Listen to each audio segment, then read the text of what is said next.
My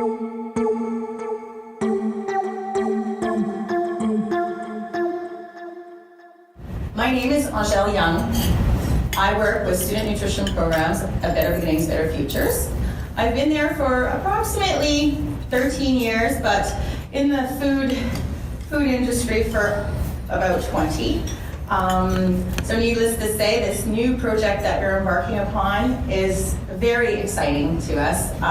The collaboration and the opportunity to work together and benefit the community is very, very exciting, and it's going to be an excellent step as we move forward. I'd like to thank Collage Boreal for donating this space to us today.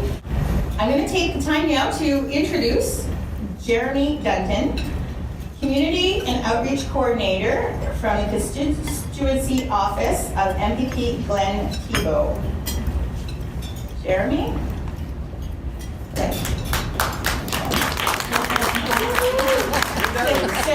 So Jeremy is going to say a few words to us this morning. So please, Jeremy. Thank you. See, normally when the MPP speaks, I'm the one who starts the round of applause. So when he's away, there's no one to do that. So I appreciate the help. Yes, my name is Jeremy. I do work in the constituency office. Tough one. I can't say opioids, but we're getting better at it. I didn't know I was sitting at the no features table. I wouldn't have spent so much time doing my hair this morning if I had known. But yes, my name is Jeremy. I'm here from the constituency office of MPP Glenn Thibault. Mr. Thibault is sorry that he cannot be here today. But as I'm sure you understand, this is a busy time in Ontario politics. He's at Queen's Park and with a new throne speech and a new budget, and he of course needs to be there today. He, as always, would like me to thank everyone for the invitation and for allowing me to be here today.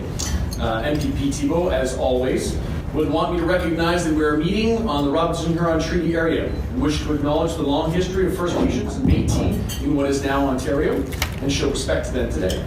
I also want to recognize the neighboring communities, the Tecumseh and Anishinaabe, and Wampanoag First Nations. And now, when I got this wonderful invite, I started looking at our topic, and it's an interesting one. It's the impact of food rescue in Sudbury, and it's a very interesting phrase, especially if you know our geology. It's a good idea, and good ideas do that. They make impact. If I was a Sudbury poet, and I could not be further from that, I would probably say something eloquent about meteors and impacts and the effects that they have. An impact is made when a meteor crashes down. It changes everything. It has long-lasting repercussions, and when it lands, it has an effect on everything around it. Great ideas do that. Great ideas make impact. Donating surplus food makes an impact. It helps feed the hungry. It has long-lasting repercussions. It's a major step forward to eliminating food insecurity. It can help break the cycle of poverty. It diverts usable food from landfill and allows families and the charities that they rely on to focus on other important issues. And it has an effect on everything around it. An idea like this has an impact. It helps with our environment, our economy, our health care, and poverty. All impactful ideas do that. I'll give you one more. Free prescriptions for seniors and young people. That idea makes an impact. That idea keeps our most vulnerable healthy. That idea has long-lasting repercussions.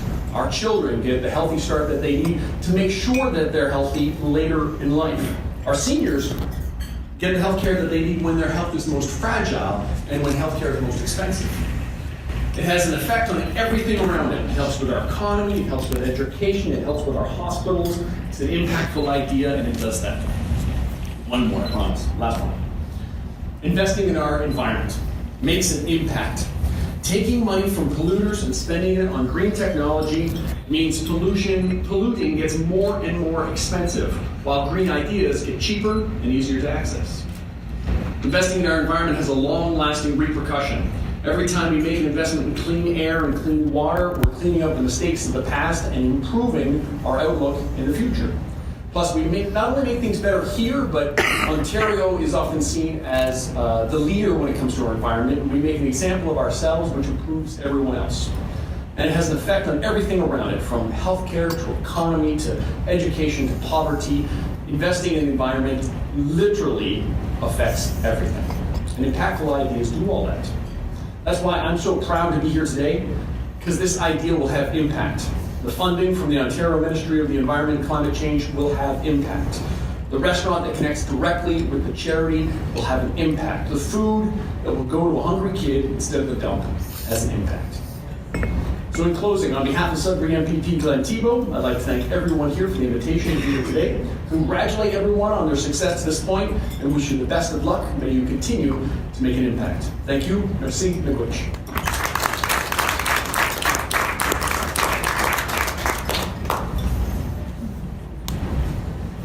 Well, thank you very much. Those were great words, very profound, and yes, definitely the impact is a word that I think I'm going to leave with today and resonate probably for a few days now. Impact is definitely what we have going for us today. And with that, I would like to invite Carol Dodge to come up. I've been lucky enough to work with Carol Dodge at Better Beginnings for a while now. And back to the words of Jeremy, when it comes to impact, I've been able to witness many, many positive changes while I was there, and it's because of the vision and leadership that my fellow worker, Carol Dodge, Executive Director of Better Beginnings, Better Futures, has done in our community. So Carol, I'll have you sit over here. Carol is going to start our panel. We are going to move, and we're going to have 4 panelists up here very soon. But we're asking Carol to come up first to set the stage, to share with us the importance of the food that we'll have for the Better Beginnings, Better Futures programs, and some of the work that is happening. Well, thank you very much, Angèle, for the wonderful introduction. But to tell the truth, Better Beginnings, Better Futures can't do it without Angèle. So we are a team at Better Beginnings. We're very fortunate. We have many, many very, very committed employees, and I think that's what brings us so much success.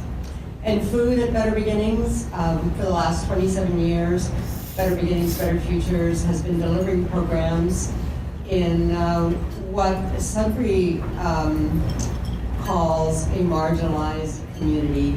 So food within our programs has always been number one. We serve it to our children at breakfast, after school programs, in our early on centers. We have a community dinner every Wednesday evening, which is funded or supported with food, with money actually from the Sudbury Food Bank. For the past year, we received from the Sudbury Food Bank fruits, vegetables that we can share with our community, and what a huge difference that is making.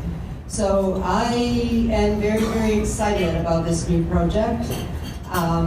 It's going to make a big difference for Better Beginnings, for our families, for our programs, and it's also going to make a huge difference for many other organizations that we work with. As an example, the Jubilee Center, who also depends a lot on food for their programming and their families. Our Children, Our Future, I'm not sure if they're here, but many, many other organizations. So yeah, I'm really excited about this project. I'm excited about the leadership and the excitement and the enthusiasm that's being rolled out in this project also. Thank you. I would like to now ask Chantal Smith to come up, and I'd like to introduce her as the owner of Be Greater Organics. So would you like to say a little bit about what you do? I'm okay. You're okay? Yeah. Okay, so Chantal, she's a retailer of organic, vegan, gluten-free, and allergy-safe food products. So as a potential donor and community member, she will be speaking from us from that point of view. I would like to I would like to introduce Lori Nickel. Lori is the Executive Director of Food Rescue.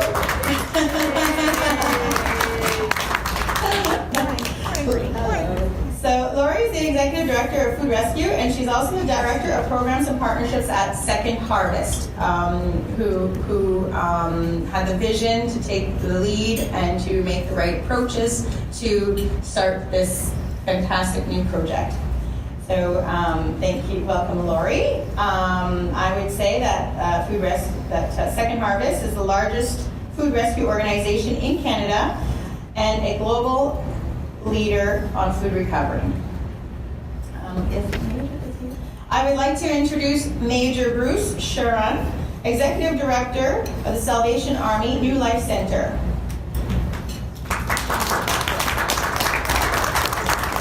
Welcome, Major Bruce. He operates 2 emergency shelter sites in Sudbury and provides clothing, meals, shower facilities, support, advocacy, and referral services for shelter residents.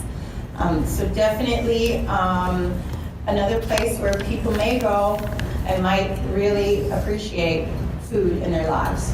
So welcome, panelists. We do consider you the experts today on what you do, the impact that this program will have on you, and perhaps some views on what more we can do and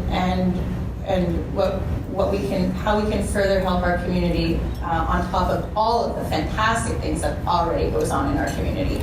And as I look across this room, I can see that there are so many stakeholders that do so much already. So this is actually just overwhelming to me to see all of the faces. Many I recognize, and some I don't. So I can't wait to maybe see what you guys are up to when we have a break a little later.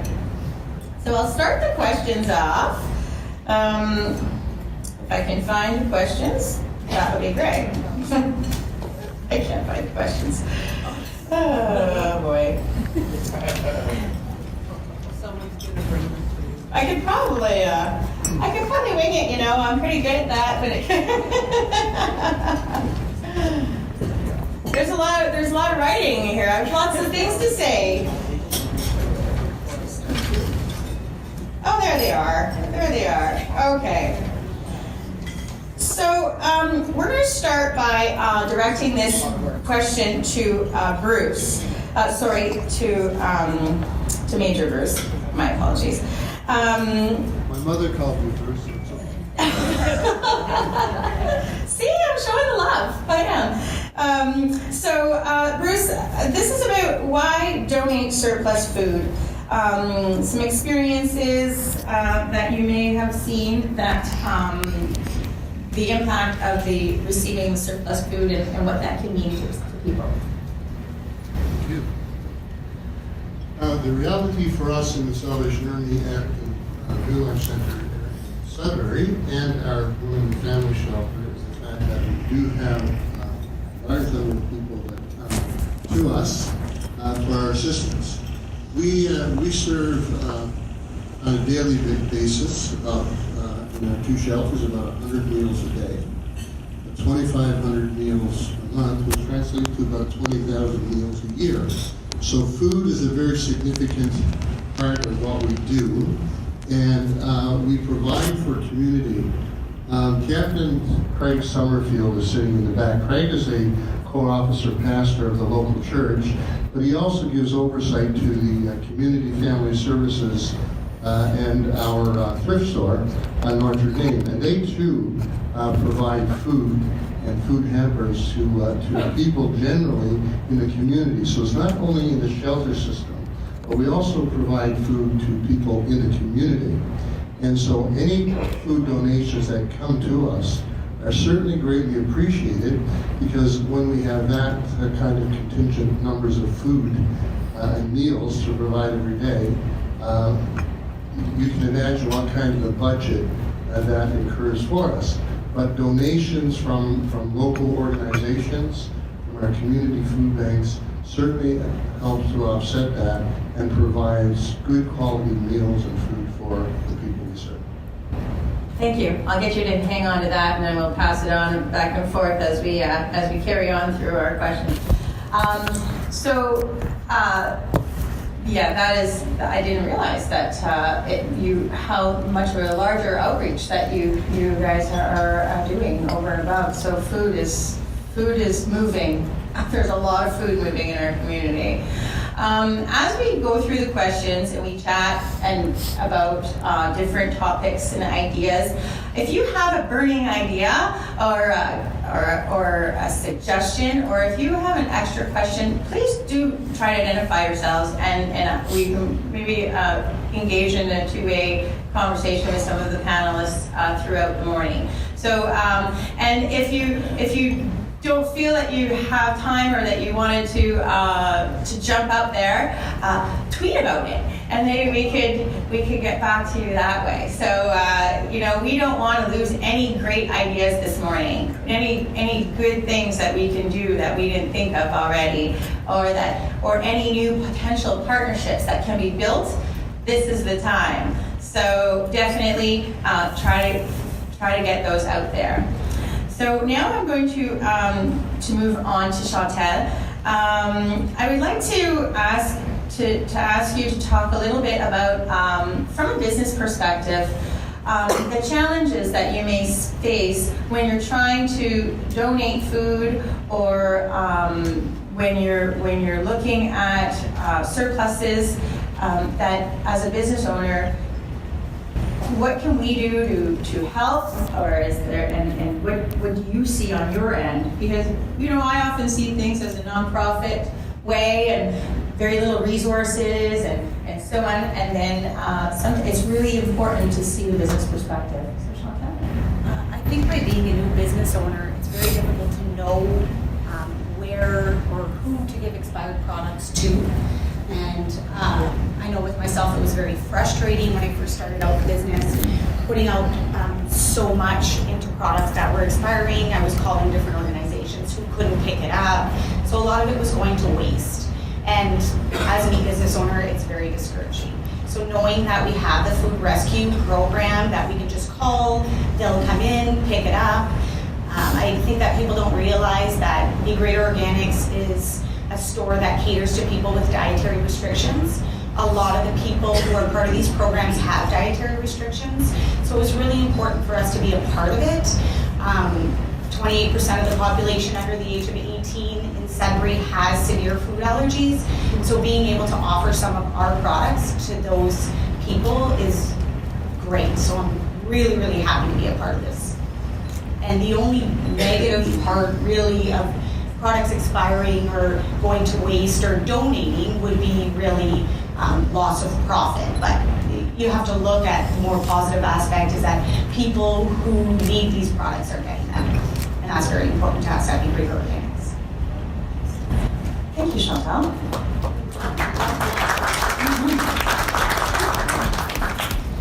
So when we think about the food and the surplus foods that many have, whether it be accidentally misclicking and ordering way too much of something, or there was a sale at a different store, so your store didn't sell as much as it could have, and when you think about the surplus food that ends up at many different places that may not be picked up.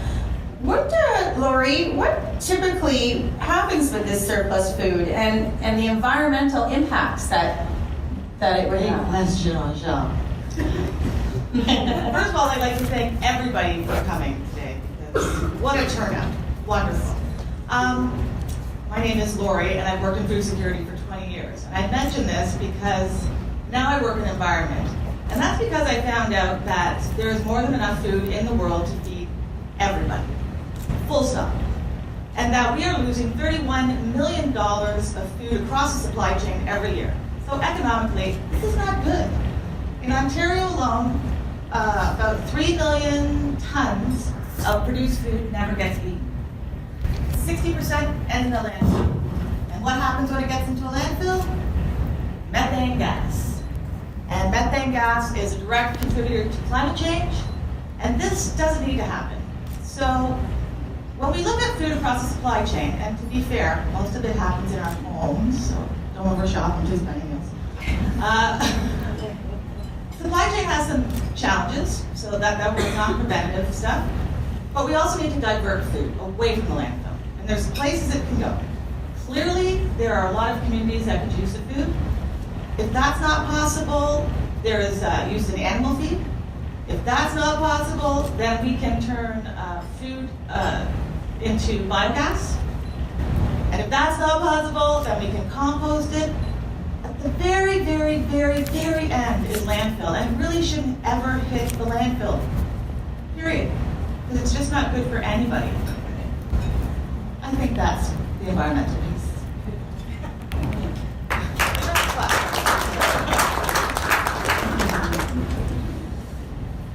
So, when we think about our staff and rescuing food, our marketing tools, like can we use rescuing food as a marketing tool? Can we use rescuing food to engage our staff to be more implicated in connecting the food with the people that we help in our work? Perhaps Carol, you can talk a little bit about what that means to staff and ways that we could engage them to get out there and get that food and get it to where it needs to be. Well, speaking on behalf of Better Beginnings, Better Futures, our staff get very, very excited when someone is going to give them something that they can share with their families or with our community members. So I know for us, and I think I'm speaking for most organizations that I sit at the table with, Jubilee, Sudbury Food Bank will get excited about getting new food too, and Our Children, Our Future, and of course all the staff at Better Beginnings. Whenever they can get something from someone to give to their families, they run out and they pick it up, even, like all sorts of stuff.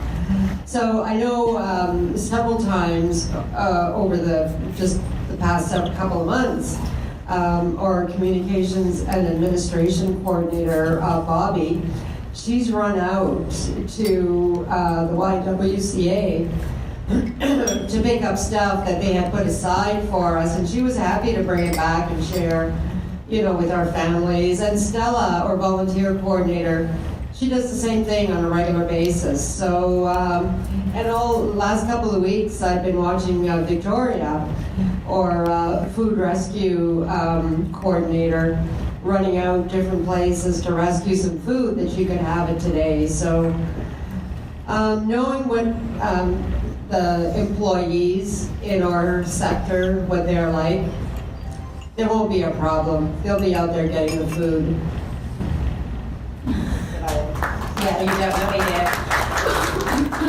As you were talking, I was flashing back to the partnership that we have with the Sudbury Food Bank, and we have our community dinners that Carol mentioned on Wednesday nights. And I was thinking about Wednesdays as the day that we receive a food donation of produce from the Sudbury Food Bank. And the building rallies together to get that food ready, to get it sorted, to make sure that there's stuff for the dinner, to make sure that the people who come to the dinner are leaving with some food.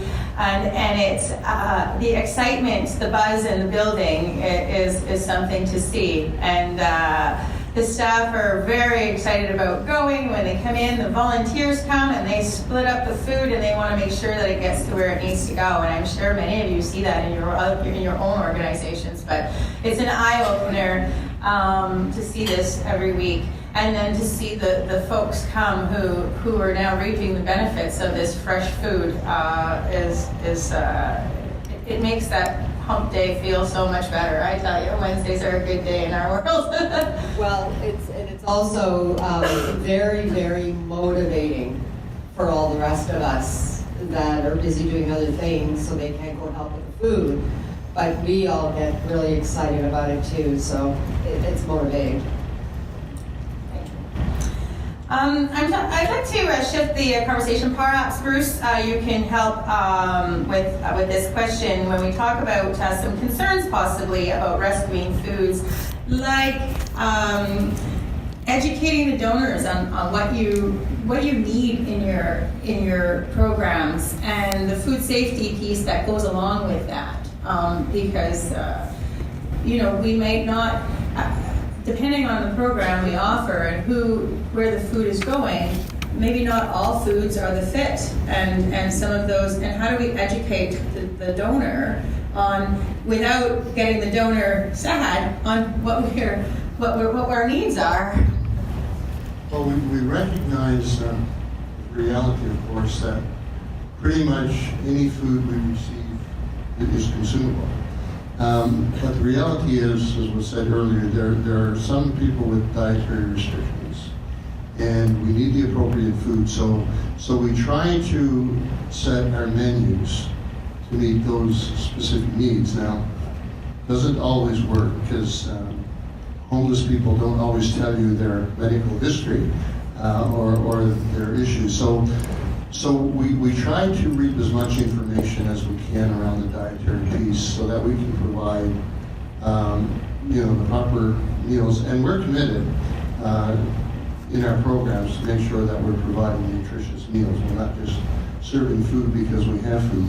One of the challenges that we do face with food products is, and we appreciate the donations, but there are times when we get food that's really too distant, too far down, and of course we have to dispose of it as well, so it ends up in the landfill.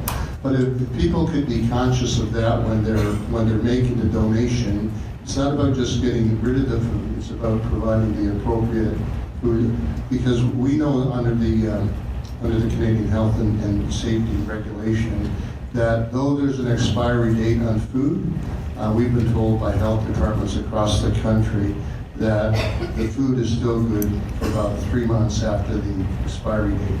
So we can hold things up to that 3-month period before we have to dispose of it. So if people are aware of that, you know that you're not just throwing food out because it has an expiry date on it, but to still donate because it's still good after. The dates always say best before, but we know that there is an extended period after. So if you can keep that in mind, that certainly would be beneficial, and it just helps us with our menus and preparation, so that we're providing the most nutritious meals we can to the people we serve. And so if we're getting preserved food, canned foods and things like that, and cereals and things that have expiry dates, and it goes to our food banks, to our community food bank or community family service office, they can still distribute that up to a 3-month period. So I think that's beneficial and important too.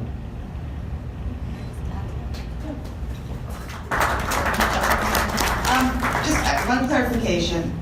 They're not expiry dates. The expiry dates happen on baby food, formula, and Sure, and it's based on the nutritional value of that product. And as the nutritional value depletes, that's not good for the person that's eating it, and that's why it's expired. Everything else, best before. CFIA is working on new guidelines around it, but it's best before. And it really is a guideline. You'll find in your package consumed by and best before language. One other thing I'd like to note is that in Ontario we have the Food Donation Act, which provides protection for anybody that donates food in good faith. We have that across Canada, so there's no liability should someone get sick, which, to be fair, never happened in the history of this, ever, not in the States, not in Canada, nowhere in the world, but we're still protected, should it. So that's the food safety piece. Thank you.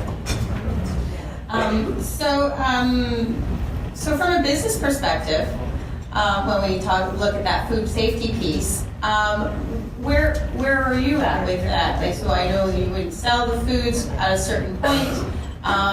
So So then when you're seeing it come close to that point, I guess is when it's time to start looking at a plan on moving your stock around. How does that look in your daily life? Well, we've actually designated a staff member to go through the tour and keep track of best before dates. I really wasn't aware that there was 3 months after that the product was still able to be consumed, which I think is great information as a business owner just to get that from this meeting. But we do go through day by day what best befores are coming up. And now, having Victoria with the program, we'll be able to contact the program coordinator and make sure that they get picked up or get dropped off instead of being thrown into waste. So I think it's really important. This program is awesome for us. Thank you, Chantal. Oh, is it Robbie? For the business, is there some, like, do you get a donation benefit on your tax? Do you get a donation benefit from taxes for donating? To be honest, I'll have to ask my accountant. Being a new business owner, No, that's not true. So you can't get a tax receipt on anything that's rescued because of the best before, so there's a timeline on it. What you can get is an acknowledgement letter, which works the same on the back end, so you can just write it off as that. I mean, we do keep track. What I'm trying to see is there a, Incentive. sorry, is there a financial benefit to donating over throwing it out? I think it would have nothing to do with financial because it is profit loss, but it is so rewarding to know that people are actually being able to profit from products that still have value. You know, they're still perfectly, good cereals and granola bars, and some of these children or adults may have never been able to have the opportunity to try these products because they are a little bit more costly, being organic, gluten-free. So I think it's more the rewarding part of giving back to the community. Thank you, Chantal. I'd like to, my friend Dan at the back of the room would like to say something. This is on. Okay. Hey, thank you. Thank you very much. Well, first off, Dan, excellent stuff with food banks. Well, first off, thanks for all the kudos up there. Certainly wasn't expecting that, but thank you. But there is a farm credit for farmers that supply us with product. Now, this is not necessarily rescued food, but product they can't sell. So I guess indirectly it is rescued food.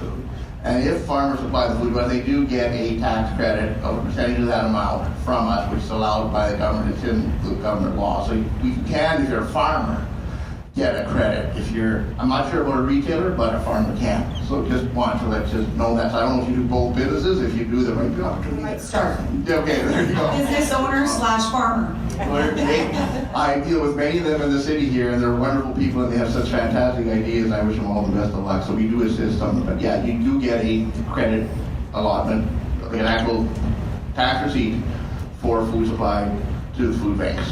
That's really good to know because all of our meat and eggs all come from local farmers. When we first started, we started bringing in products from down south. I didn't realize how many amazing farmers we have that actually have grass-fed beef and organic products. So now everything from the store is, in terms of meat and dairy, is local. Great. Wow, that's fantastic. There's someone right here who would like. We're gonna get you guys running. So right here.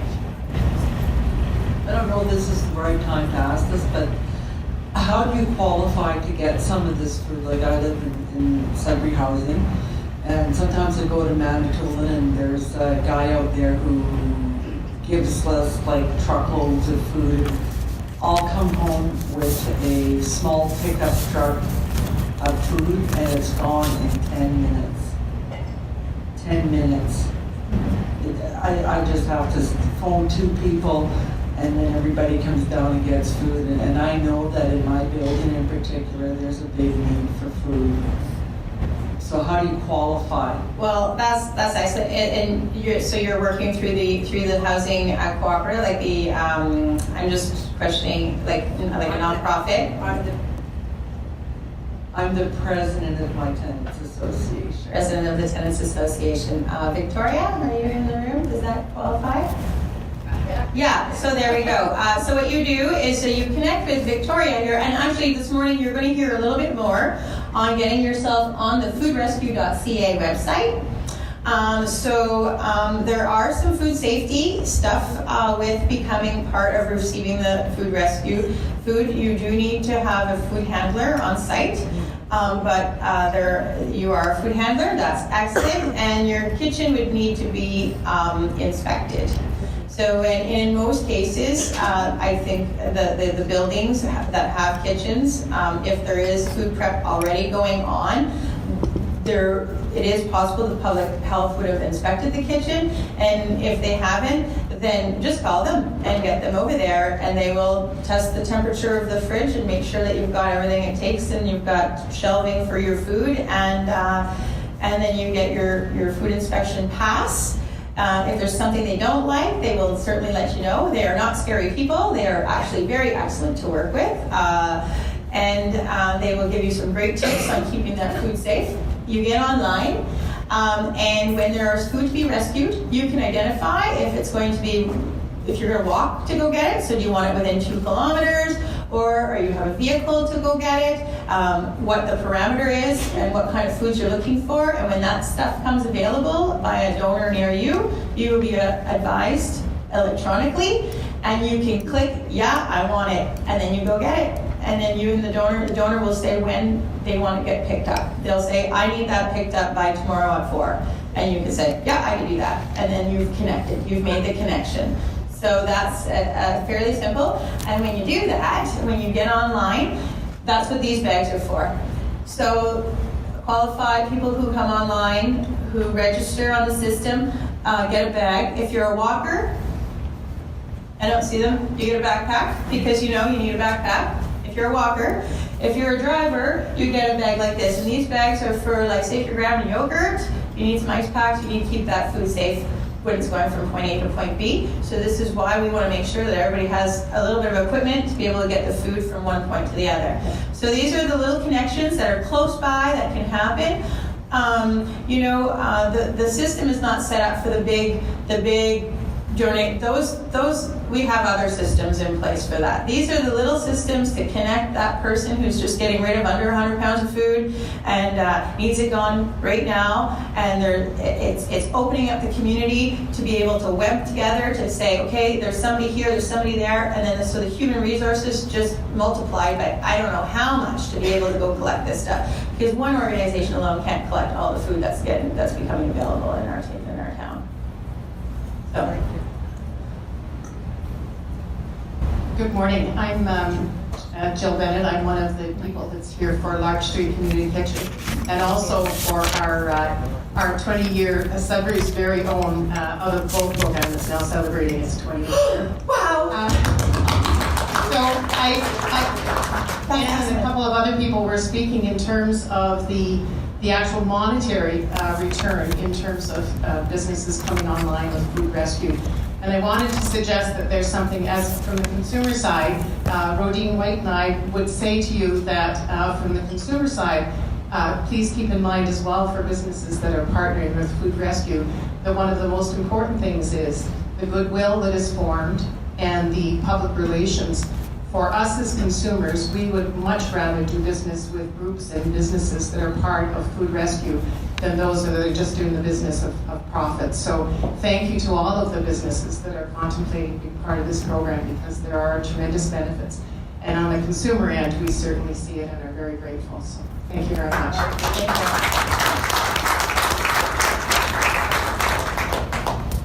So I'm going to come back to our panel this is going to be directed to everyone, and maybe I'll get Laurie to start us off. This is one of our last questions, so hopefully everybody can answer. And then I'm going to definitely encourage our group, very engaged group this morning, to ask our panelists questions if you have more questions that are arising, or if you want to share with us how this will help you in what you do. By all means, we want to hear it. And if you can see, if you are sitting listening and you're thinking, oh my gosh, this is an opportunity for something, definitely identify yourself, because we want to hear from you too. So, panelists, when a community rallies around rescuing food, and already for day one, look at the rallying that's beginning, and people are going to be excited when they leave here today, I know. What occurs? Like, what are all the spin-offs of what's happening here? So, and what you've seen a lot from where you are. She doesn't live in Sudbury. She's come a little ways, Lori, to come and see us today. So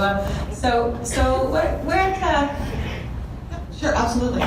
So, and many of them have been touched upon today, and that's that community spirit. And we know, again, food brings people together, so that is wonderful. And it also allows, as many people in the world and in the room would know, when you can bring food to a program, it offsets your costs for other things.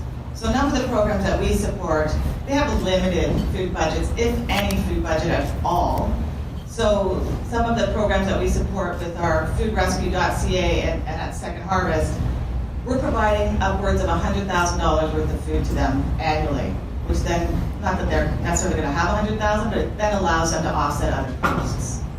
In the community, economically, it's really important. Environmentally, it's really important. Socially, it's really important. Like, there are so many spin-offs that we wouldn't necessarily have seen. I think my favorite one is, and then I will shut up, because I love the environmental aspect, is Ontario is about to unveil, let's say, a new food and organic framework for Ontario on environment. So we know that food rescue is actually one of the innovative things that they're doing that inform policy in Ontario so that everyone can do this. So that to me is like, yay, the world is changing. Just to add to that as well, I've been an officer with the Salvation Army now for in my 29th year, and I think one of the major changes that I've seen in my experience is that we've moved from a us and them concept. It used to be us and they, us and them, and I think we've moved more to the concept of there's only us. It's a partnership. We work together. We all have the same common goal, and I think that's significant and important in what we do. And so I remember days when everybody seemed to be segregated and going their own way and doing their own thing. I'm delighted today that we built so many partnerships in the community and that we're all working together. So we need to get away from the us and them concept, because there's only us supporting one another in our community.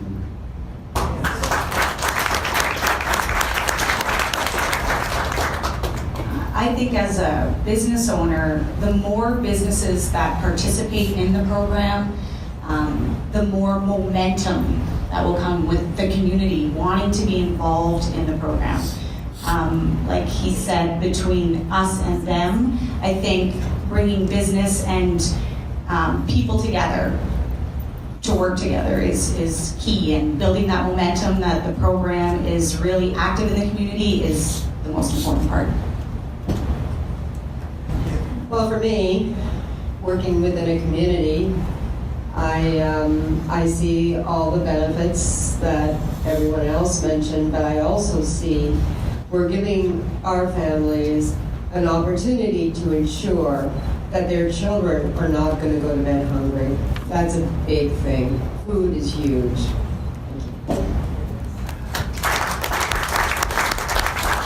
Thank you, panelists. Now I'd like to open to the floor if anyone has any additional questions or things. So,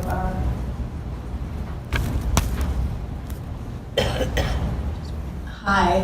I was just wondering if there's something for people kind of in the outskirts of the community.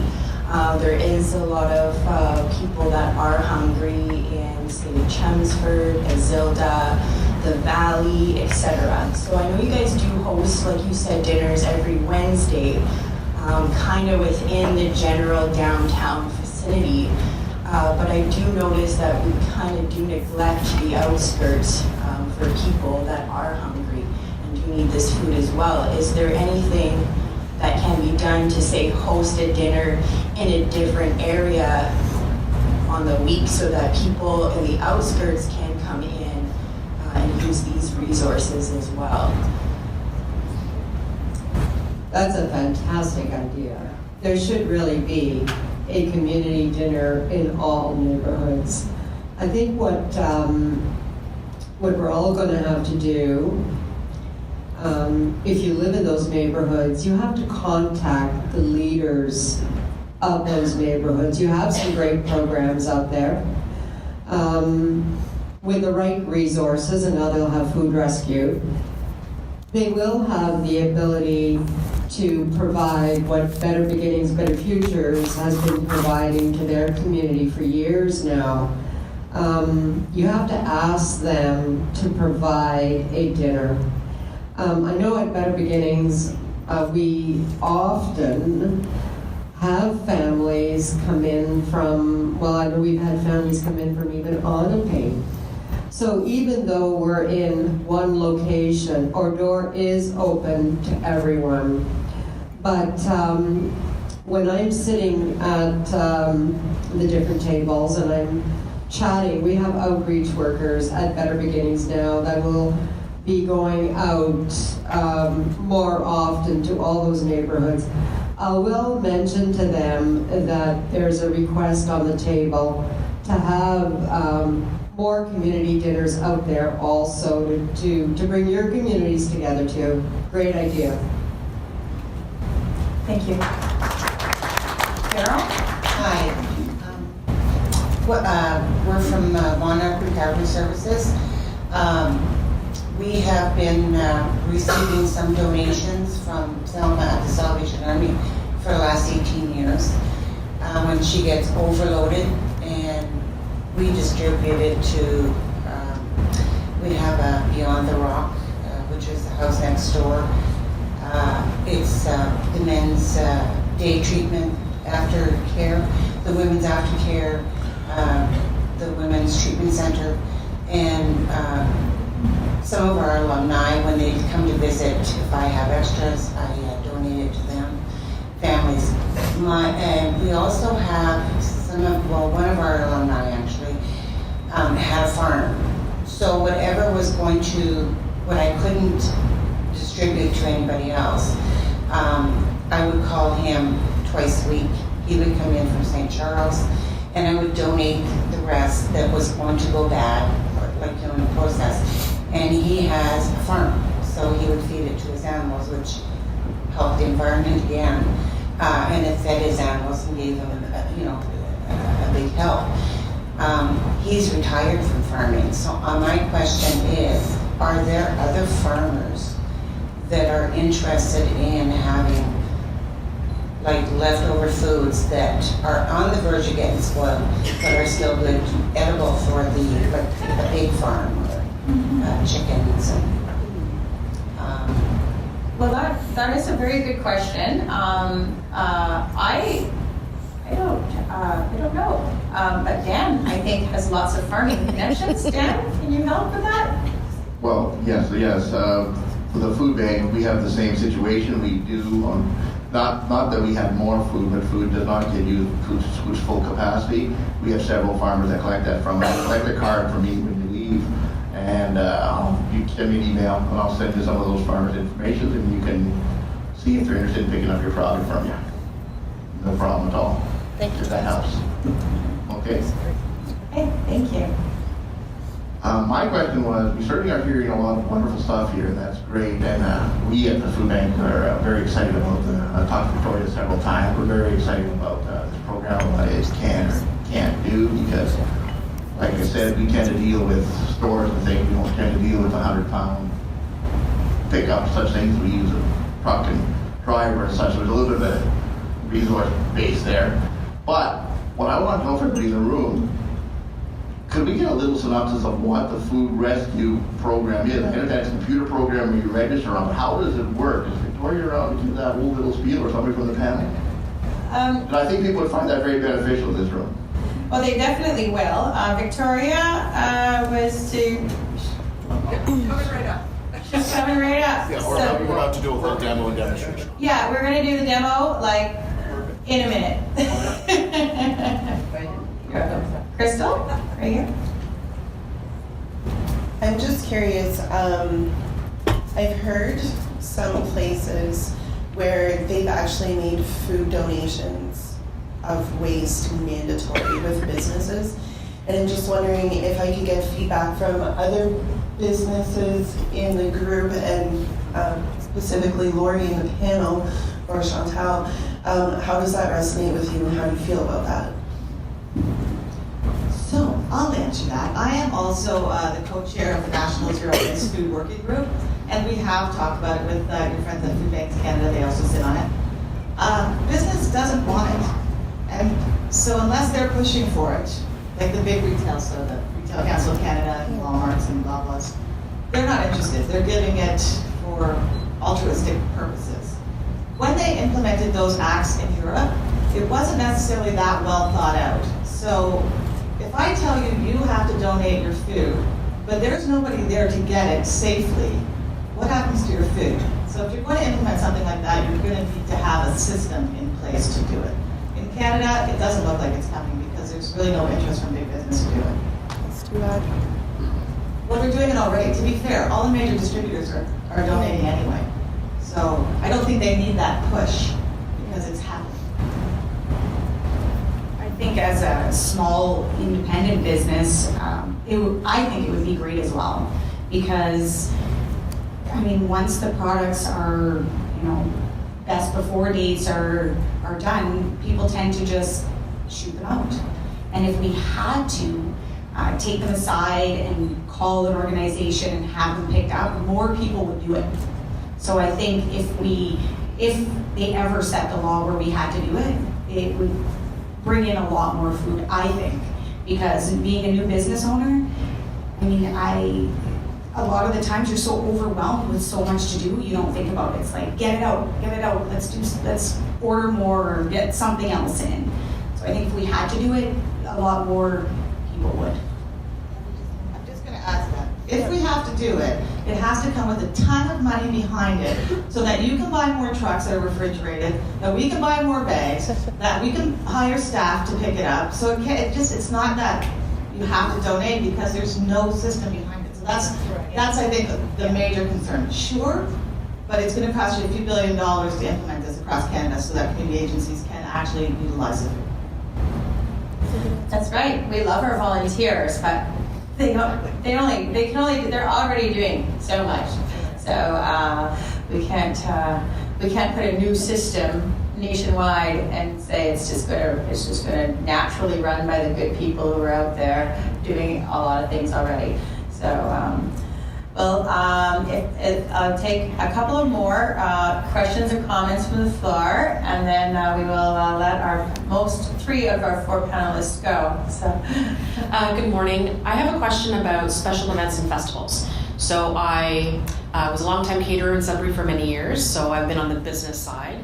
And now that I'm consulting and working with other agencies and nonprofits who are doing fundraising, and food is usually a big driver in these. A lot of them, things like Cinefest, International Film Festival, I'm thinking of all the other food-related festivals, Blues for Food, etc. They may have many caterers and food providers on site. Is there going to be any way for, as an example, Cinefest to register on behalf of these one-day events, or is it each food provider going to have to register separately and then make arrangements for donations at the end of that event? Does that make any sense? Absolutely. That definitely made sense, and okay. Yeah. Interesting question. So I'm not part of the panel. I'll introduce myself in a moment. I'm sort of the techie on everything about rules and regs. So two sides. It would depend on who's running the organization for everything. But our feeling is it would actually be better for each organization to probably register independently, so that they can keep doing it throughout the year. If they sort of hand it off to somebody else to take care of it for me, they lose the knowledge and the ability of what's happening with it, and you lose a little bit of the community connection. If you just hand it off to someone, you don't know what's happening with what you're giving. And part of what we're trying to produce is the ability to connect with the community and for businesses to really know where their food is being rescued and how it's helping everybody. So I'm guessing that it would be better if the person who's organizing the event shares the information about food rescue to each of the food providers and then tries to remind them to Absolutely. sign up right after. Yeah, Okay. so if there's the ability, and this is where the local connections come in and Victoria comes in, and her ability to connect with the organizations to say, we want to be part of your messaging of this, that we want all food to be rescued. Second Harvest has an example of this, where we do a Toronto Taste, where at the end of our event, we have a team that goes around and says, please, at the end of the event, don't throw anything out. What's available, we want to work with you and we want to figure out how to rescue, no matter what it is. And we hope that that same sort of mentality grows across. Good. So we need some people like that here. Yes. Okay. And that's part of where Better Beginnings and Victoria come in. The local connection is what we were trying to grow with this a lot. Good. Thank you. Something that you're going to see when Elliot takes the floor and gives us our demonstration is part of the system is also a little bit of tracking. And you know, we do so many great things, but we often forget to pat ourselves on the back and share the good news. So if there's a donor donating, they'll be able to go back and see how much they've donated and what sort of impacts that donation had through the system. And as a rescuer, throughout the year, you can go back and you can actually follow the data line to say, wow, this year we rescued X. And that equaled, I don't know how much money, and that equaled so much greenhouse gases that were, do you save greenhouse gases? I don't know. That we're not emitted. I don't know what the word is, but did we save greenhouse gases, or we just eliminate them? I'm not sure. Anyhow, that didn't happen, you know. But you will see that when all that great stuff when Elliot has his chance on the floor. So with that, I would like to thank 3 of my panelists, Major Bruce and Chantal and Carol Dodge. Thank you very much.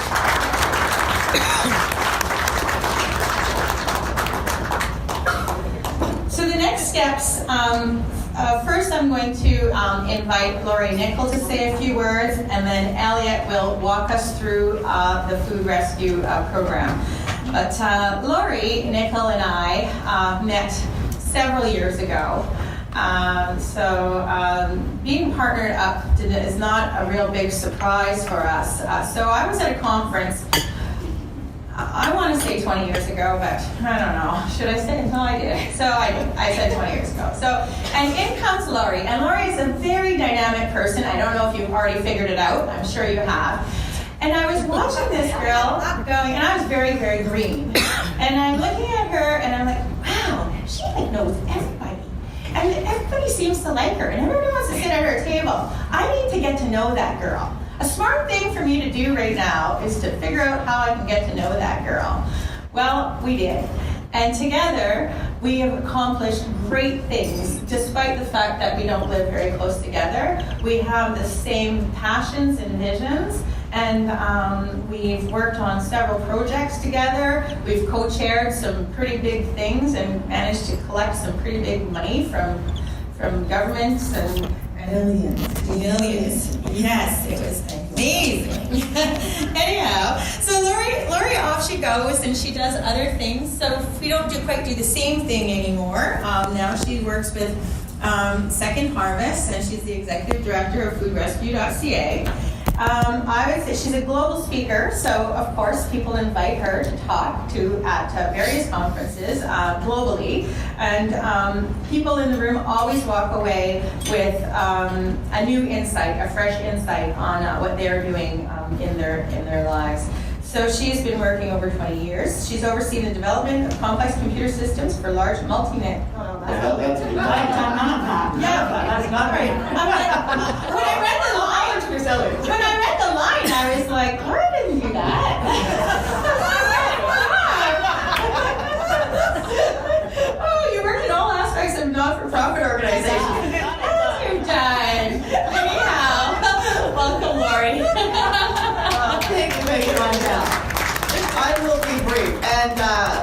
I love onions so much. No idea. And it was 20 years ago. And we did raise $36 million with one ask, and that was for student nutrition in Ontario. Yay us. So, foodrescue.ca. It's very exciting. I'm going to give you just a little brief synopsis because Elliot, who is a genius, will walk us through the system. So at Second Harvest, which is a food recovery organization, we're really just we're a logistics organization. We have a fleet of 12 refrigerated trucks and a van, and we pick up big food from farms and manufacturers and processors. And we recognize that a lot of this food was getting missed because it did not make sense to send a truck for small yields of food. So anything under 200 pounds, we'd much rather send a truck to a farm and grab skids and skids. We had something called Hunger Squads, where we would match smaller donations with agencies, and we'd have community volunteers, usually corporations. They would walk from one place to the other. Wasn't necessarily sustainable because managing volunteers sometimes not always sustainable. And then we realized, oh my gosh, it's 2017. There must be a better way. And everybody seemed to have an app, and there was this technology. So the Walmart Foundation, who is the big investor in this product, has a zero waste mandate globally. So they invested a significant amount of money for us to build this online system that will match donors directly with agencies. I call it the eHarmony of food. Some people don't like that. And then the Ministry of Environment and Climate Change, I sit on a stakeholder group working on the framework, and we said, why don't we just make this provincial? Because it's a website. The reason we're using it in Second Harvest was to grab smaller yields of food, but that's not true across Ontario, and it's about to go national. It really is just a website. You can put whatever amount you want on it. That's entirely up to the community that's using it. So that was where foodrescue.ca started. Then we hired this brilliant genius named Kim Kaus, who everything you see on your desk, all this beautiful information, Kim Kaus. And then we hired a genius named Elliot Steele, because there's a lot of IT in this, and as Angel already said, that is not my skill set. Elliot came to us with a wealth of experience. He works globally on IT. He worked for Cougar, was his last job, working on their IT in China a lot. But he was also a fabulous volunteer at Second Harvest for, I want to say, 15 years. We keep trying to figure out the first day, but we're coming up to about 15 years. So we got really, really lucky. He's looking for a career change, and he loved the organization, and we loved him.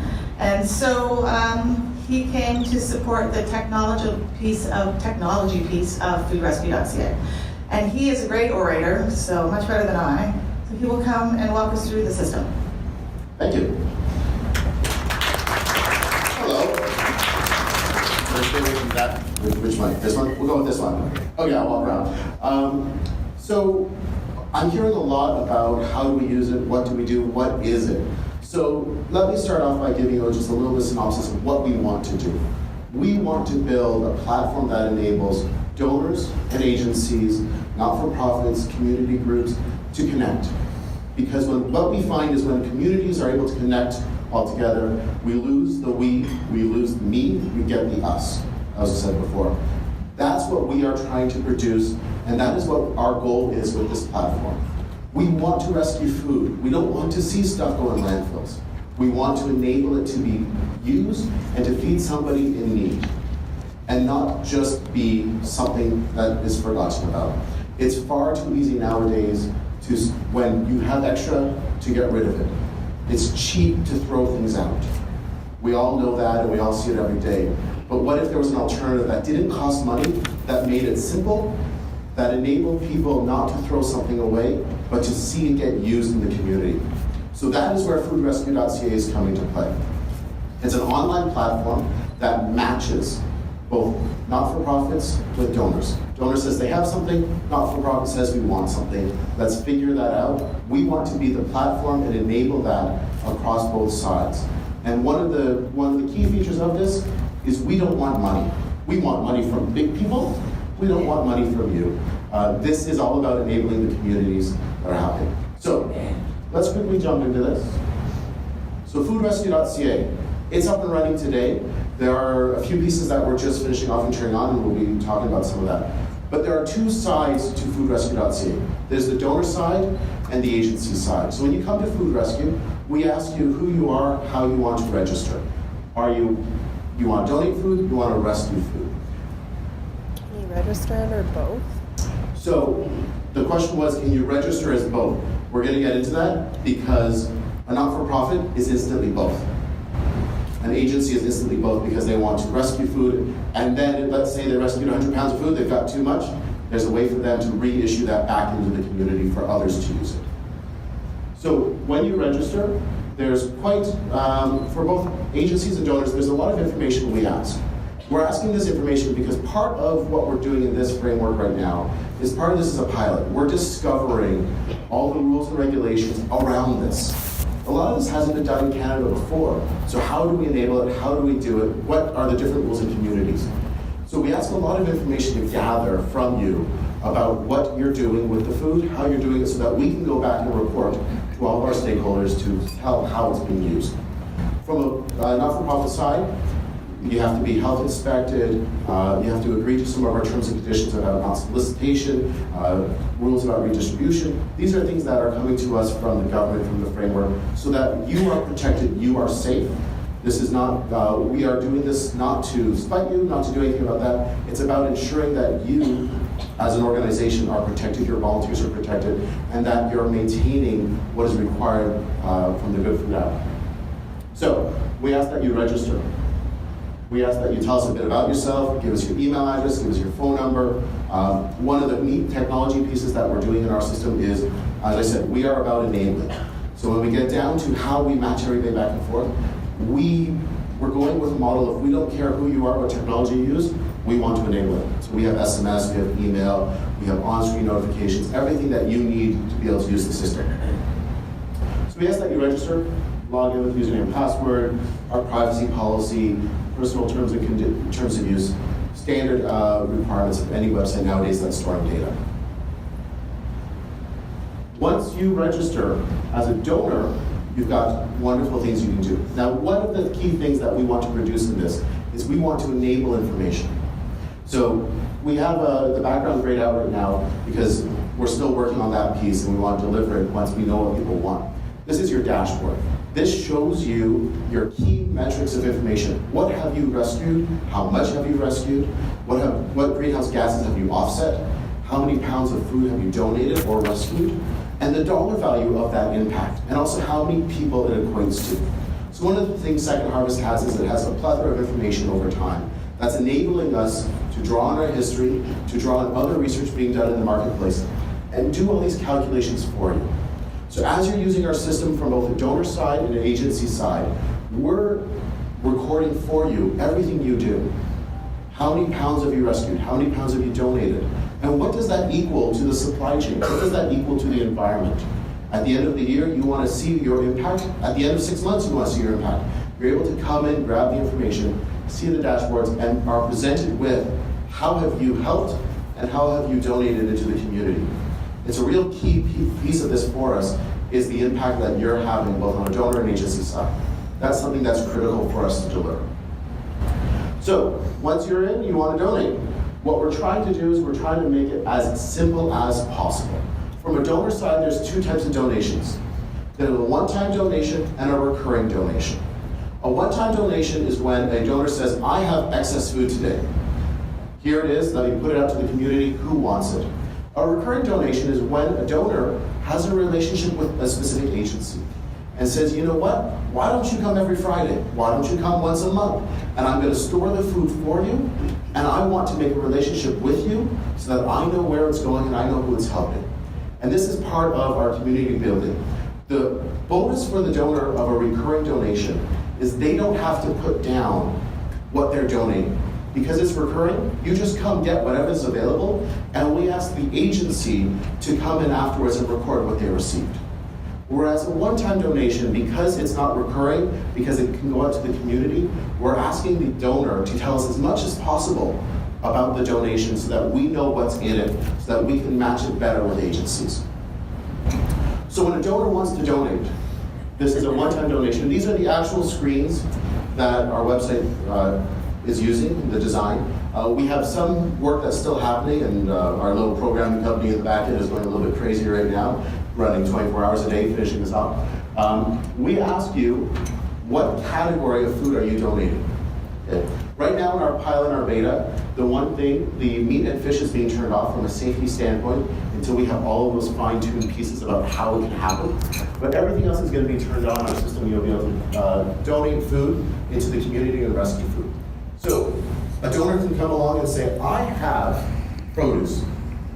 Now, the one thing I wanted to show, just so that everybody understands, we've designed this platform not just to be a desktop, but to also be a mobile phone application. We decided not to build an app. There was a lot of research done around this, and every single time I do this presentation, I'm asked, why have you not built an app? Why is it not an app? There's a very simple reason it's not an app. When we go to our large donors, the Walmarts, the Loblaws, the Sobeys, Shoppers Drug Mart, when we talk to them and they all have iPhones for their staff, every single person we talk to says to us, we can't install an app on the phone.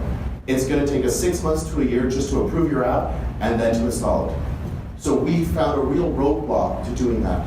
So instead we said we want to build a website that is as user-friendly as a mobile app, but doesn't require our corporate partners to install anything on their device. And then also for agencies, guess what?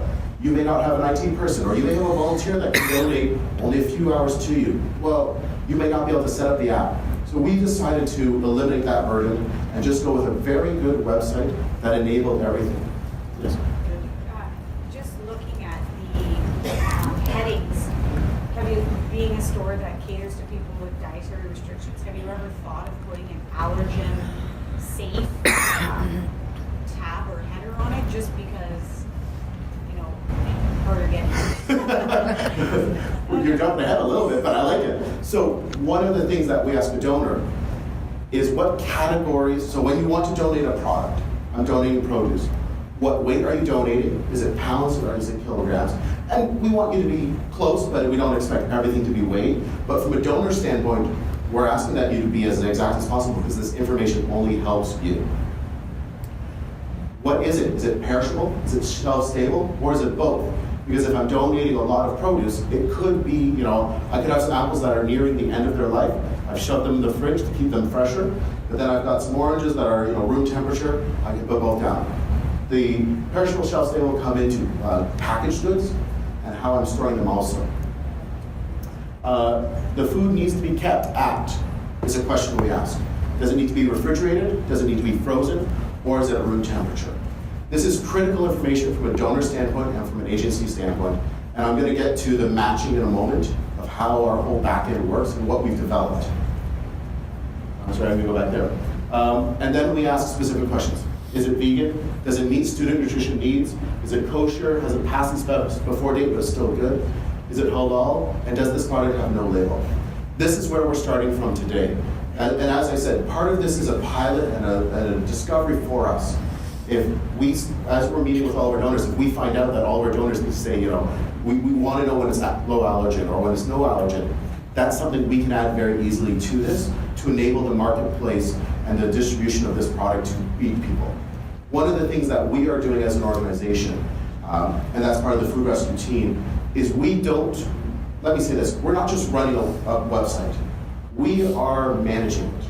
So whenever a donation doesn't go claimed, we are sitting in the background and Victoria's calling the local donor, the local agencies, and trying to figure out why there wasn't a partnership made, why that food did not get rescued.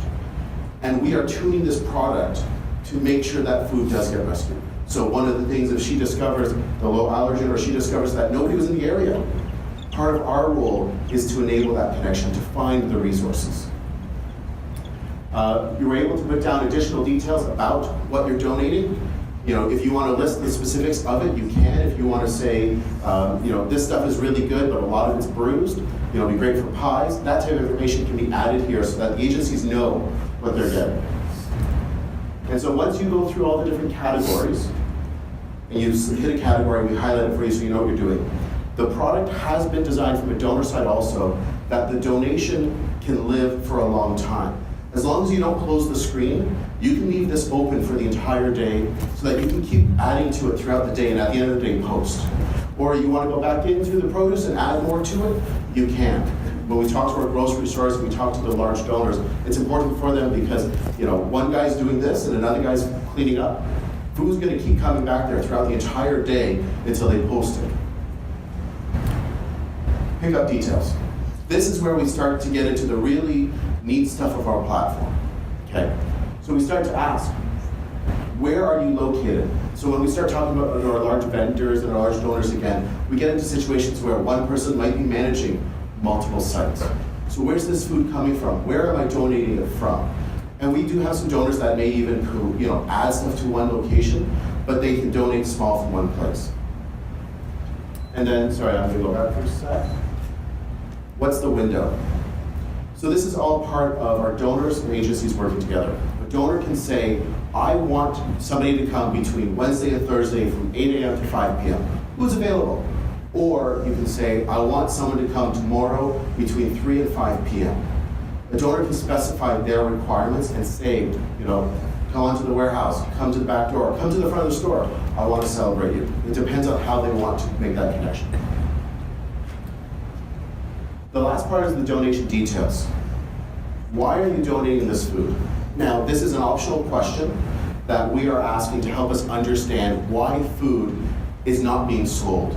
This is part of our statistical gathering so that we can even help you say that at the end of the year, from a donor standpoint, I had to donate food 20 times this year because I had surplus. That means we over-ordered. Or I had to donate food 20 times this year because it went bad. That's before date, so maybe I wasn't doing promotions well enough or not moving food. It allows a donor to record why they had to give food to the community.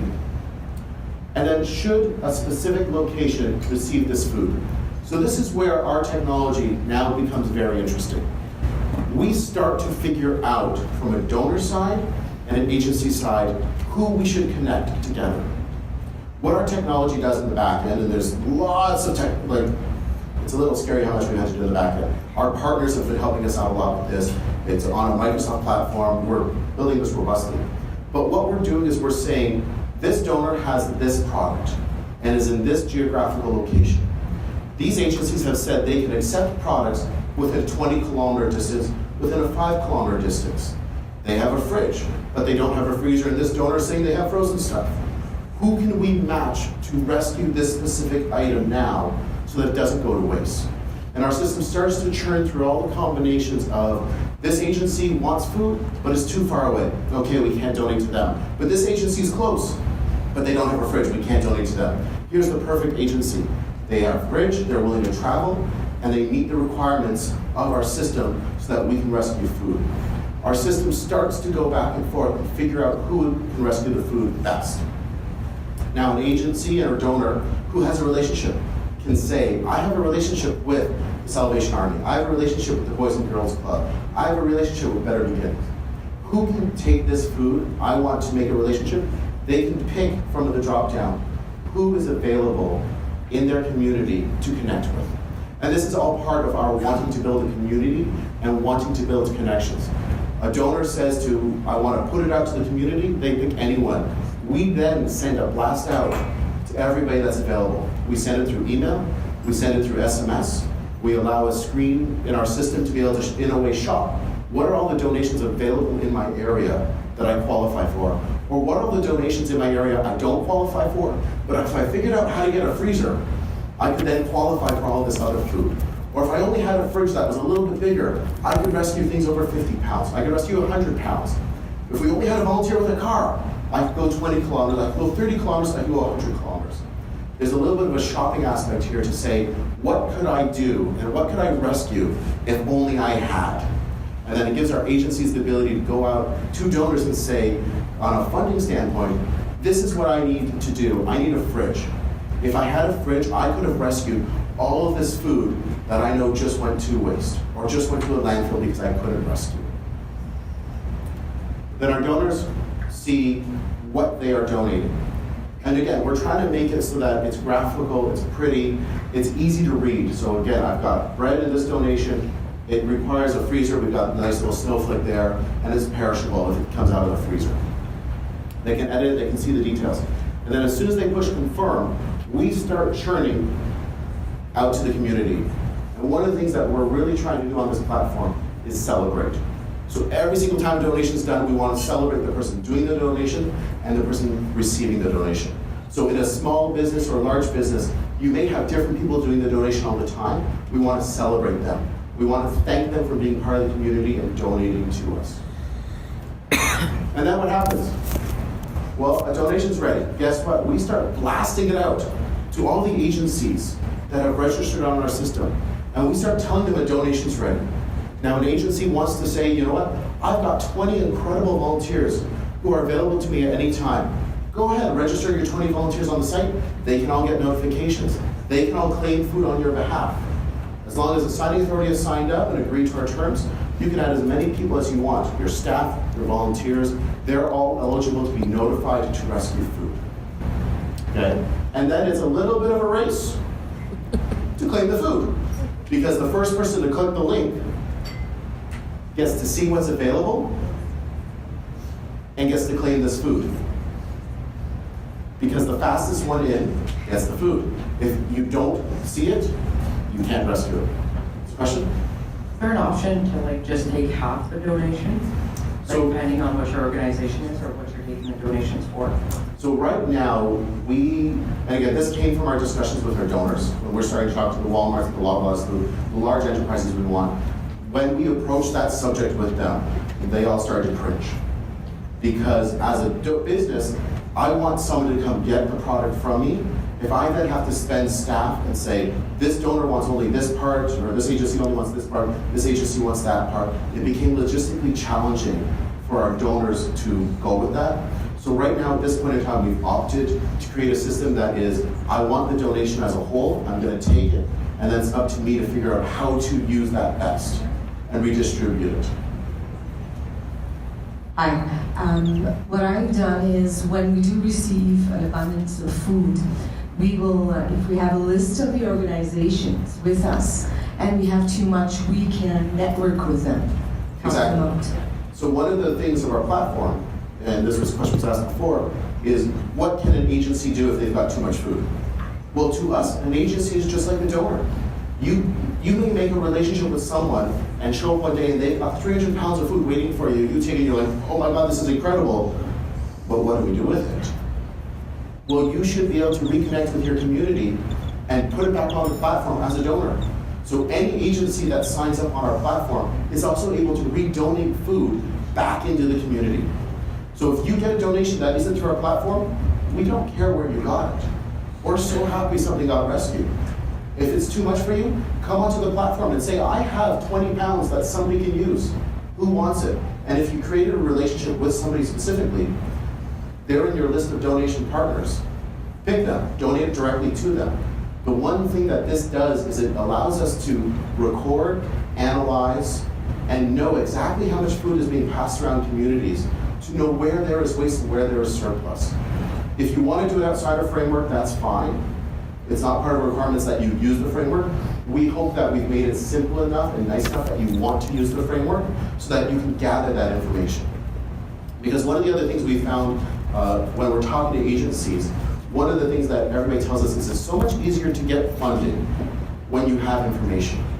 So imagine you were able to go to a foundation or somewhere and say, last year we served 400 pounds of food that we rescued all by volunteers. And we served women, we served children, we served all this this is information we are gathering on your behalf by using the system, and it's information that's readily available to you if you do everything through our system. That's a little bit of why we want you to use it. Now it helps us from a national standpoint to understand and be able to speak across Canada down the road where there is food waste and which communities are the most needy and the most abundant.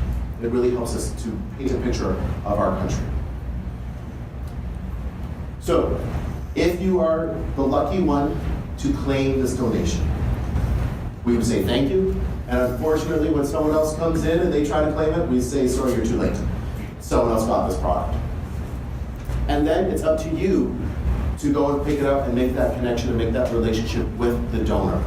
That's the important part, is to show up when they've asked you to, during the windows, to collect the food. That's where our cooler bags come into play, because they're part of our MOECC funding, that this is all about safe food transportation and safe food handling, carrying the food properly, finding volunteers who can help you out if you don't have the right staff, or if you don't have the time. And some of the stuff that Lori was talking about before that we're so excited to see in this platform is, if we have an abundance of food that you can rescue, what does that allow the agencies to do that they don't have to do? And this is something I've heard at a couple of the other symposium, is one of the agencies was so excited because they said, once this is up and running, we won't have to go find food. It's going to come to us. And those 8 hours a week that I have to spend trying to figure out where to get food to feed the people in our programs, I won't need to do anymore. What else could I do with those 8 hours? We hope that it's a real enablement on that side.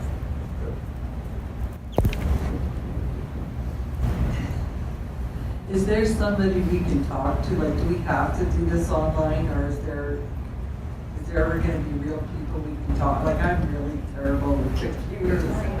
So that's where, can you say that and I missed it? So the way it works is we want to get you to a point where you are able to do it on your own. Yeah.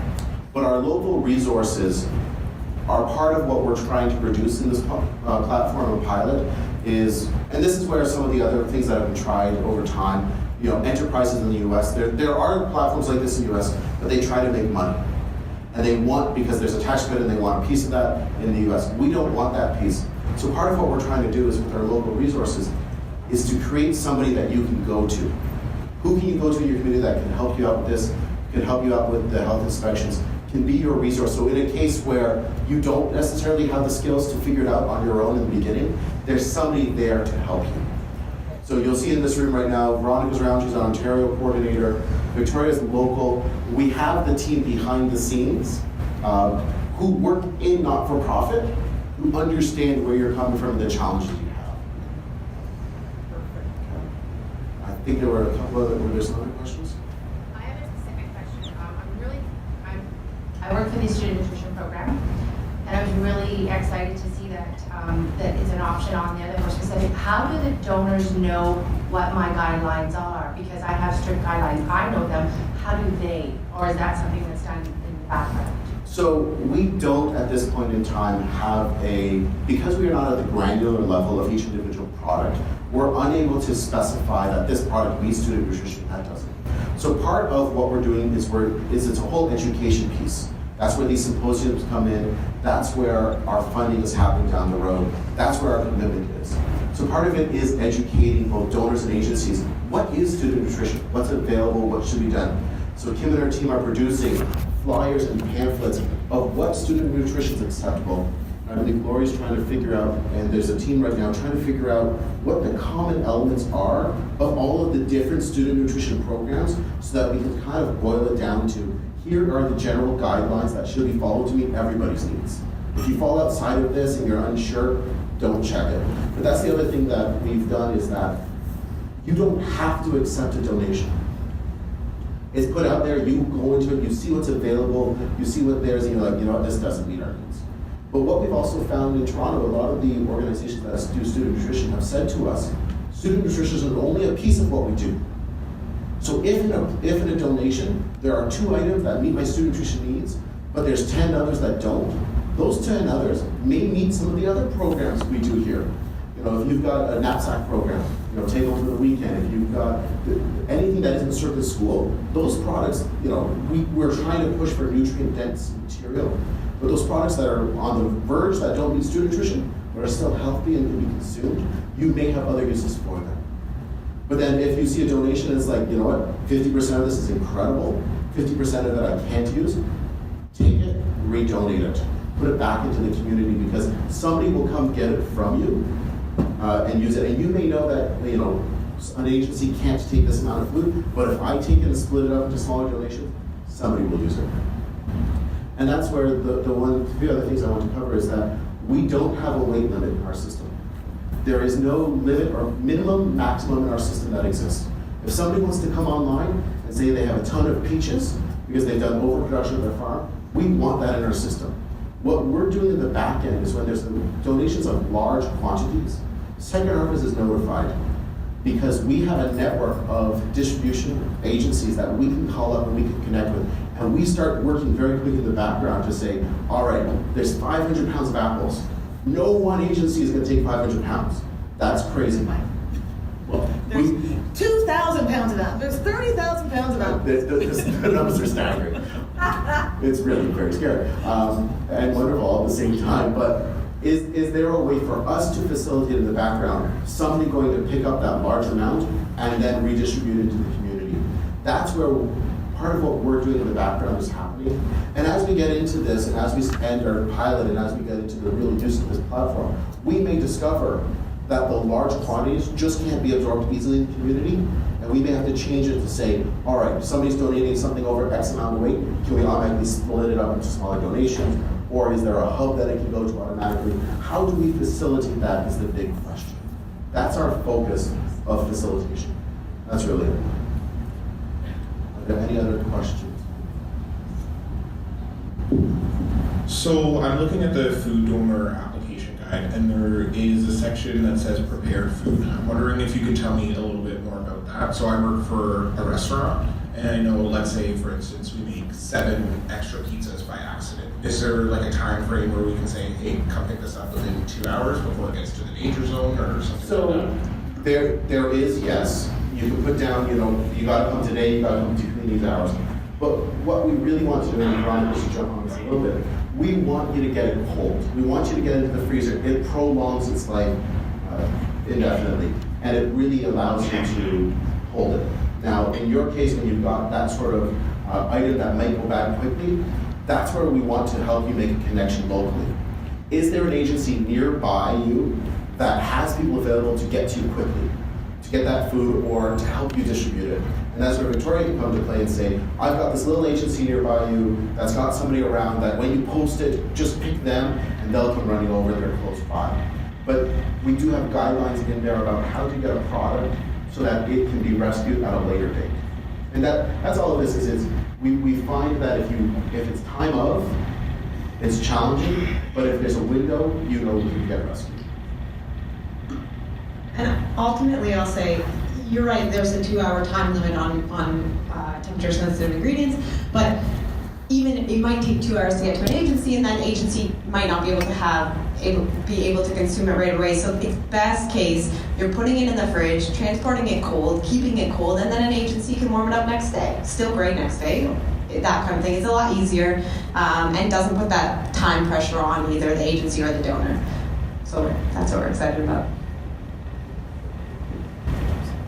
Hi, we're all here from schools, and I just want to take this opportunity to thank everyone who is here and thank the organizers, because we feed in our school, we have one of the larger schools in the city, but we feed anywhere between 170 to 190 of our kids every day. And those are, and the beauty of our opportunity is they're not afraid to say, we didn't eat and we're hungry. So we're getting those kids in. You know what, they have no shame, which is wonderful, but we're able to reach them and send those backpacks home on the weekend. And for a lot of our parents, it is an embarrassing thing. Sometimes they don't want to send their kids to school. So we are able to make those great connections with the Sudbury Food Bank, with the student nutrition programs, with public health, who are supporting us in so many ways. But I really think that if we continue this wonderful networking in our own city and we provide for those little bodies every day, then we're going to just create a wonderful community. So I really thank you from the bottom of our hearts for being here and for making us part of this today.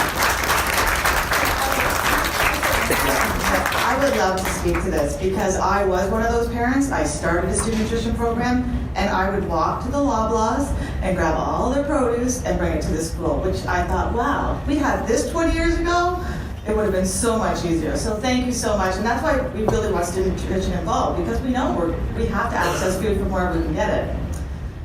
And the one last thing is one of the wonderful things we hope comes out of this is that connection. So if you are able to connect directly with a donor and start that relationship, and they start to see the impact on their community, you wonder what more they might do.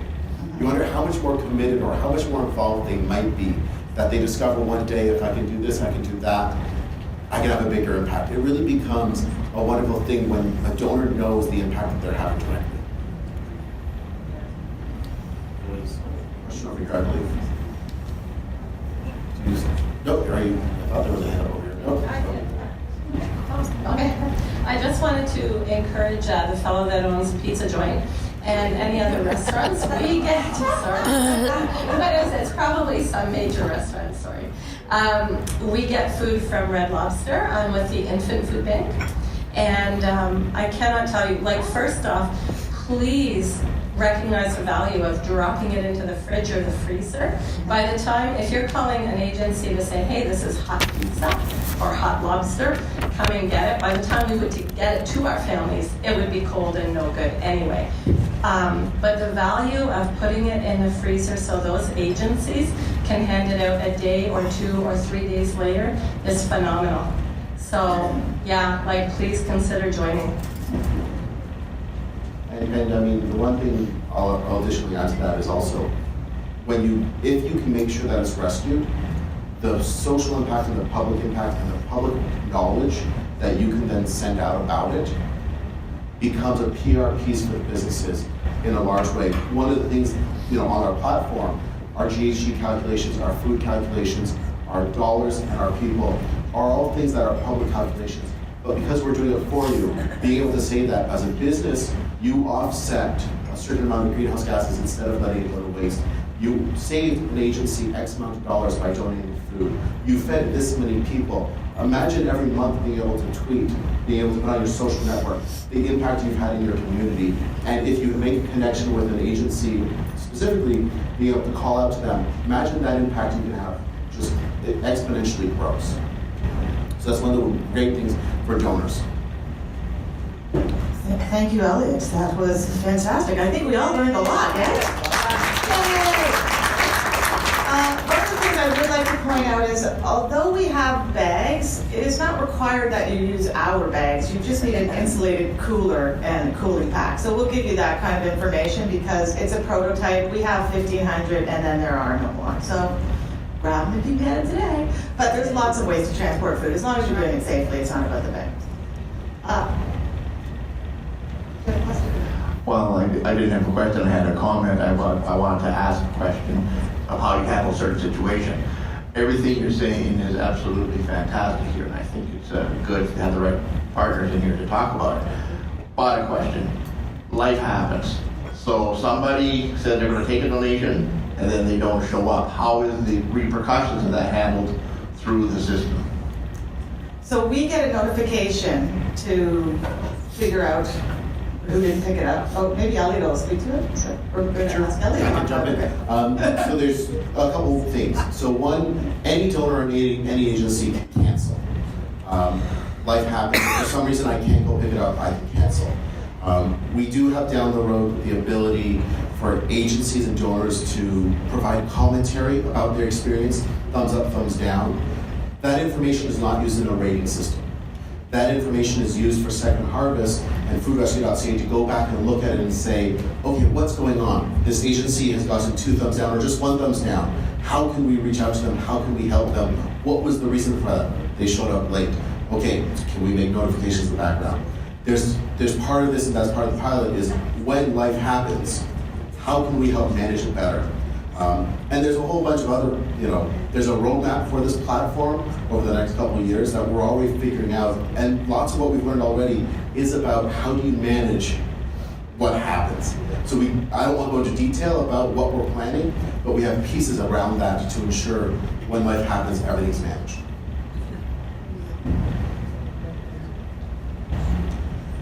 Well, thank you very much, Elliot. That was excellent. Oh, do you have one more little quick question? I just have a very quick question, and it's in terms of helping to establish and sustain networks. Is there going to be a list of the attendees shared with the attendees so that we can kind of see our own connections locally? I think we can make that available, definitely. Victoria would have a full list of who was here today. The thing is, did we ask everybody if we could do that? I don't know the rules around that. So if anybody doesn't want to be shared, say so, or you're going to be on the list. Does that work? Is that okay? Okay. So I'll just let Victoria know if you're here incognito. So because really we love to network and we like to make new friends. So on that, about a year ago, we were fortunate enough to have found a real gem. We needed a person to run. Then what would we do with it all? And in the end, with her innovations, we ended up with very, very little, like almost no food waste when we go back and look at the paperwork when we did our evaluation. Phenomenal. So with that, I'd like to introduce the foodrescue.ca local coordinator, Victoria Arment, and she'd like to take it.